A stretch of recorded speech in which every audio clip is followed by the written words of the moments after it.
Avoid करो कि आप एविएशन से रिलेट मैं स्विच करना चाहता हूँ, तो आपके पास ऑप्शंस नहीं बचेंगे। आ रहा है अगर आप साइंस के स्टूडेंट हो तो आप उससे So guys, when I talk about myself, so I joined aviation industry after I completed my DECA, but I was very confused क्योंकि मुझे हर जगह से उल्टी सीधी बातें सुनने आ रही थी कि एरोस्टेस की जॉब ऐसी होती है, एरोस्टेस की जॉब वैसी होती है, उसको ये करना होता है, वो कर ज्वाइन करूँ या ना करूँ, क्या ना करूँ, कुछ समझ नहीं आ रहा था। फैमिली से मिलने का टाइम हो सकता है मिले, हो सकता है ना मिले, हम मजे मजे में आ जाते हैं, बट गाइस आप आ तो जा रहे हो, बट आपके पेरेंट्स के जो पैसे वेस्ट हो रहे हैं वो एक बहुत बड़ा अमाउंट होता है, उन लोग की बहुत ही मेहनत की कमाई होती है जो आप अपने ऊपर इन्वेस्ट कर रहे हो। तो ऐसा ना हो कि आप आओ और 3-4 महीने में आप बोर होके चले। I hope you all are doing really good. My name is Simran. Welcome back to my channel. आज के वीडियो में हम बात करने वाले हैं कि आपको कब ज्वाइन करनी चाहिए एविएशन इंडस्ट्री, आफ्टर ग्रेजुएशन और आफ्टर कंप्लीटिंग योर 12th, और मैंने कब ज्वाइन करा था, अपना ग्रेजुएशन खत्म होने के बाद या अपना स्कूल खत्म होने के बाद। मैंने कौन से सब्जेक्ट्स लिए थे, कौन से कोर्सेज करे थे। अगर आप जानना चाहते हो तो वीडियो को एंड तक जरूर देखिए। So guys, सबसे पहला क्वेश्चन होता है कि 11th 12th में कौन सा सब्जेक्ट लेना पड़ेगा जिससे आप कैबिन क्रू बन सकते हो।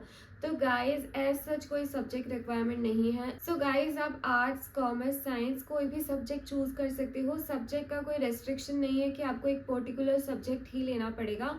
हाँ, अगर आप पायलट बनना चाहते हो तो आपका साइंस बैकग्राउंड होना जरूरी है, but if you want to become a cabin crew तो एज सच कोई सब्जेक्ट रेस्ट्रिक्शन नहीं है, आप किसी भी सब्जेक्ट को लेके कैबिन क्रू बन सकते हो। हाँ, बट कुछ एयरलाइंस में ये क्राइटेरिया होता है कि आपका 60% एंड अबव होना चाहिए, तभी वो लोग सिलेक्ट करेंगे, और मोस्टली एयरलाइंस 50% एंड अबव को भी सिलेक्ट कर लेती हैं। तो ये एक बेसिक क्राइटेरिया है। बहुत सारे लोगों के कॉमेंट्स आते हैं कि मैंने 10th कर ली है, 11th कर लिया है, तो क्या मैं कैबिन क्रू बन सकती हूँ। नहीं बन सकते हो जब तक आप अपना 12th पास ना कर लो, और जब तक आपका रिजल्ट ना आ जाए तब तक आप इंटरव्यू देने मत जाओ, क्योंकि जब तक आपके पास आपका 12th का रिजल्ट नहीं है तब तक आप एलिजिबल नहीं हो, क्योंकि 12th का रिजल्ट एक मैंडेटरी डॉक्यूमेंट है जो आपको आपके सिलेक्शन के दौरान सबमिट करना होता है। So don't waste your time and money, क्योंकि आप वहाँ तक जाओगे, पैसा लगाओगे, बहुत सारे एफर्ट्स डालोगे, उस चीज़ में तो कोई मतलब नहीं है। सो वेट फॉर 2-3 मंथ्स अगर आपका रिजल्ट आना बचा है तो, and then give interview.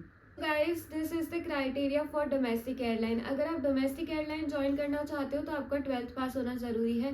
Where as if you want to earn 1 lakh 2 lakh 3 lakh per month का अगर आपको पैकेज चाहिए तो फिर आपको इंटरनेशनल एयरलाइन ज्वाइन करनी पड़ेगी, और इंटरनेशनल एयरलाइन में जॉब पाने के लिए आपको ग्रेजुएट होना ज़रूरी है। It is mandatory to complete your graduation if you want to join any international airline. उनका बेसिक क्राइटेरिया ही ये होता है। डोमेस्टिक एयरलाइंस में मिनिमम एज आपकी होनी चाहिए 18 years, whereas international airlines में आपकी मिनिमम एज होती है 21 ईयर्स, ताकि आप अपना ग्रेजुएशन वगैरह सब कुछ कंप्लीट कर लो। So now when it comes to graduation, तो बहुत सारे लोगों को ये लगता है कि उन्हें अपना ग्रेजुएशन एविएशन इंडस्ट्री से रिलेटेड करना पड़ेगा, लाइक बीबीए इन एविएशन और वगैरह वगैरह, जो भी एविएशन से रिलेटेड कोर्सेज हैं, वो डिग्री हैं, वो आपको करनी पड़ेगी। तो guys let me be very clear, it is not important, it is not mandatory, and no airline will even ask you कि आपने ग्रेजुएशन किस फील्ड में कंप्लीट करा है। उनको बस ये चीज़ चाहिए कि आप ग्रेजुएट हो, किस फील्ड में हो उससे उनको कोई फ़र्क नहीं पड़ता है। और गाइज ये चीज़ आप अवॉइड करो कि आप एविएशन से रिलेटेड अपना ग्रेजुएशन कंप्लीट कर रहे हो, बिकॉज इन फ्यूचर अगर आपको अपना करियर चेंज करना पड़े, अगर आपको नहीं मज़ा आ रहा हो एविएशन इंडस्ट्री में, और अगर आप चाहो कि यार अब मैं स्विच करना चाहता हूँ, तो आपके पास ऑप्शंस नहीं बचेंगे, आपके पास बहुत ही ज़्यादा लिमिटेड ऑप्शंस बचेंगे। अगर आप इस चीज़ में अपना ग्रेजुएशन कंप्लीट कर लेते हो तो I will highly recommend you कि आप जो अपना चला आ रहा है, अगर आप साइंस के स्टूडेंट हो तो आप उससे रिलेटेड ग्रेजुएशन करो, अगर आप कॉमर्स के स्टूडेंट हो तो आप बीबीए करो, बीकॉम ऑनर्स करो, और जो भी दूसरी डिग्रीज हैं उसमें अपना ग्रेजुएशन कंप्लीट करो। डोंट फॉल फॉर एविएशन कि मैं एविएशन में ही अपना करियर बनाना चाहता हूँ। नहीं, आप नॉर्मल ग्रेजुएट होके भी अगर करियर बना सकते हो, तो why do you want to stuck here कि मैं ग्रेजुएशन इसी चीज़ में करूँगी। बेसिकली आपको ग्रेजुएट होना ज़रूरी है। किस फील्ड में आप ग्रेजुएट हो रहे हो दैट डजंट मैटर, ठीक है। तो अपना ग्रेजुएशन सोच समझ के करना। So guys am I clear, if you want to join domestic airline 12th pass करना ज़रूरी है, किसी भी सब्जेक्ट में कर सकते हो। If you want to join an international airline तो ग्रेजुएट होना ज़रूरी है, और आप किसी भी फील्ड में ग्रेजुएशन कर सकते हो। Guys when I talk about my self, so I joined aviation industry after I completed my graduation. ये चीज़ इसलिए हुई क्योंकि मुझे एविएशन इंडस्ट्री तो बहुत पहले से ज्वाइन करनी थी। मेरे मन में बहुत पहले से था कि मुझे एयर होस्टेस बनना है। ये चीज़ मेरी नानी ने मेरे अंदर डाली थी कि तू बन, तो मेरा भी मन था बनने का। But I was very confuse क्योंकि मुझे हर जगह से उल्टी सीधी बातें सुनने आ रही थी कि एयर होस्टेस की जॉब ऐसी होती है, एयर होस्टेस की जॉब वैसी होती है, उसको ये करना होता है, वो करना होता है, एंड एक्सेट्रा एक्सेट्रा। जो दूसरे लोग आपके आसपास वाले भी आपको बोलते होंगे कि करियर अच्छा नहीं है, ये अच्छा नहीं है, वो अच्छा नहीं है। तो आई वॉज वेरी कन्फ्यूज कि मैं ज्वाइन करूँ या ना करूँ, क्या ना करूँ, कुछ समझ नहीं आ रहा था। ये सारे रीजंस थे और इसके अलावा मेरे मन में था कि मैं MBA कर लूँ या फिर मैं CA कर लूँ। उस पर भी मेरा माइंड डाइवर्ट हो रहा था बार बार कि मुझे क्या करना है, एरोस्टिस बनना है, MBA करना है, CA करना है, क्या करना है, कुछ क्लियर नहीं हो पा रहा था। तो उस पॉइंट ऑफ टाइम के लिए मैंने होल्ड पे डाल दिया कि ठीक है, let me complete my graduation. At least graduation हो जाएगा तो इन फ्यूचर अगर मेरे को अपना पाथ भी चेंज करना रहे, अगर मुझे मज़ा ना आए इस इंडस्ट्री में, तो मैं फिर उसके बाद MBA कर सकती हूँ। तो फिर फाइनली मेरा ग्रेजुएशन कंप्लीट हुआ और फिर मेरे घर वालों ने टिकट करा दी थी दिल्ली की कि चल तू एक बार इंटरव्यू तो दे के आ।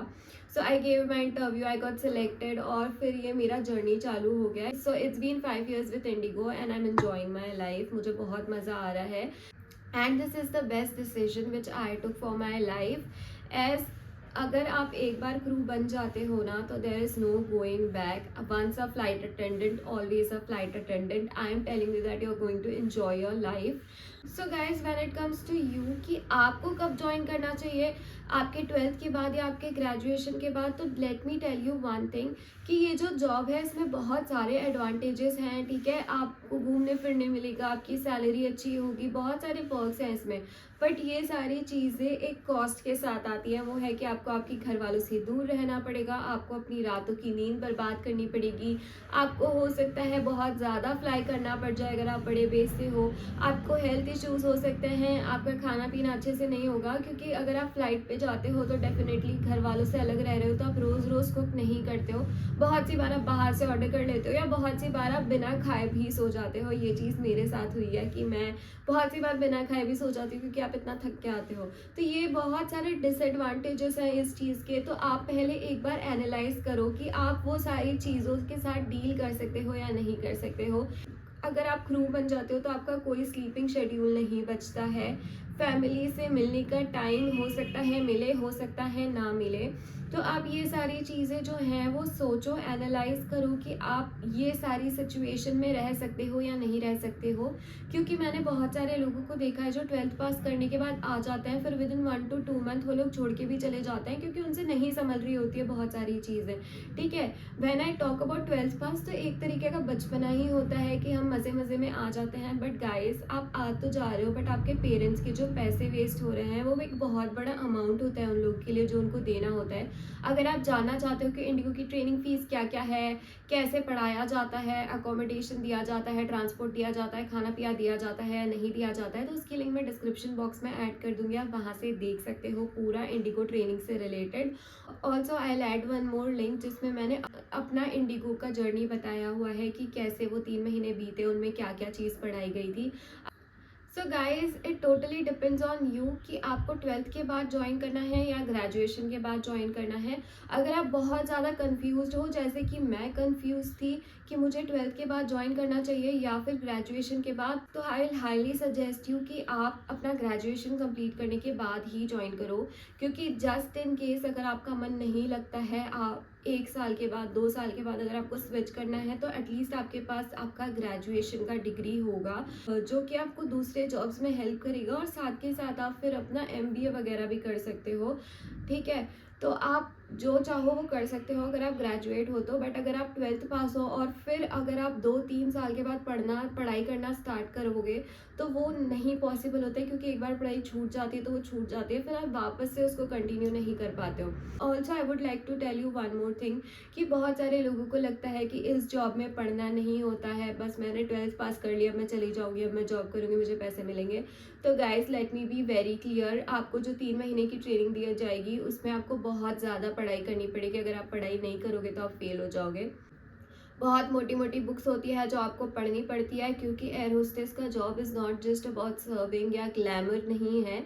उसमें बहुत सारी चीज़ें आपको बताई जाएंगी, आपको इमरजेंसी सिचुएशन के साथ डील करना बताया जाएगा, आपको मेडिकल इमरजेंसी से रिलेटेड चीज़ें बताई जाएंगी, आपको कस्टमर हैंडलिंग सिखाई जाएगी। तो ये बहुत ही ज़्यादा बड़ा कोर्स है जो आपको 3 महीने के ड्यूरेशन में कराया जाएगा। और ये पढ़ाई सिर्फ 3 महीने तक नहीं रहेगी, ये आपको आगे तक भी चलेगी। हर साल आपकी एग्ज़ाम होगी, चाहे आपको इस इंडस्ट्री में 4 साल हो गए हो, 5 साल हो गए हो, 10 साल हो गए हो, 20 साल हो गए हो, बट आपकी हर साल एग्ज़ाम होगी, आपका हर साल वाइवा होगा। तो ये पढ़ाई तो आपका पीछा नहीं छोड़ने वाली है। तो अगर आप जस्ट बिकॉज इसलिए एविएशन इंडस्ट्री ज्वाइन कर रहे हो कि आपको आगे चलकर पढ़ाई ना करना पड़े, सो कंप्लीट योर ग्रेजुएशन और उसके बाद आप ज्वाइन करो एविएशन इंडस्ट्री। ठीक है, कोई जल्दी नहीं है, टेक योर टाइम, बहुत सोच समझ कर डिसीजन लेना, क्योंकि पैसे इन्वॉल्व होते हैं पेरेंट्स के, बहुत ही मेहनत की कमाई होती है जो आप अपने ऊपर इन्वेस्ट कर रहे हो। तो ऐसा ना हो कि आप आओ और 3-4 महीने में आप बोर होके चले जाओ कि नहीं यार मुझे अच्छा नहीं लग रहा है। तो उसके बारे में डिटेल में आप सर्च करो, गूगल पे, यूट्यूब पे सर्च करो कि कैबिन क्रू की लाइफस्टाइल कैसी होती है, वो क्या करते हैं, उनका रिस्पॉन्सिबिलिटीज़ क्या होता है, जॉब रोल क्या होता है, कौन कौन सी चीज़ों से वो डील करते हैं, क्या एडवांटेजेस हैं, क्या डिसएडवांटेजेस हैं। अगर आप वो जानना चाहते हो तो उसकी लिंक भी मैं डिस्क्रिप्शन बॉक्स में ऐड कर दूंगी, आप एडवांटेजेस देख सकते हो कैबिन क्रू के।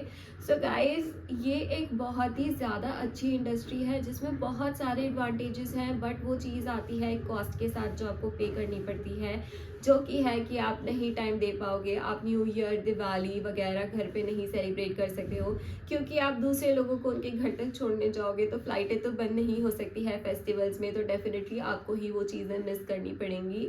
मैंने भी 4 साल से दिवाली नहीं मनाई है अपने घर वालों के साथ में। बहुत सारे ऐसे लोग हैं जिन्होंने नहीं मनाई है, क्योंकि इस ड्यूरेशन में पीएल्स भी आपके मतलब पेड लीव्स भी नहीं अप्रूव होती हैं, तो आपको अपने बेस पर होना ही होता है। सो ये सारी चीज़ें आप ध्यान में रख के और फिर सोच समझ के डिसीजन लो। ठीक है, आई होप गाइज मैंने आपका डाउट क्लियर करा हो। अगर आपको वीडियो अच्छी लगी है तो please like, share and subscribe to my channel. Thank you so much for watching. Bye bye, take care and stay safe.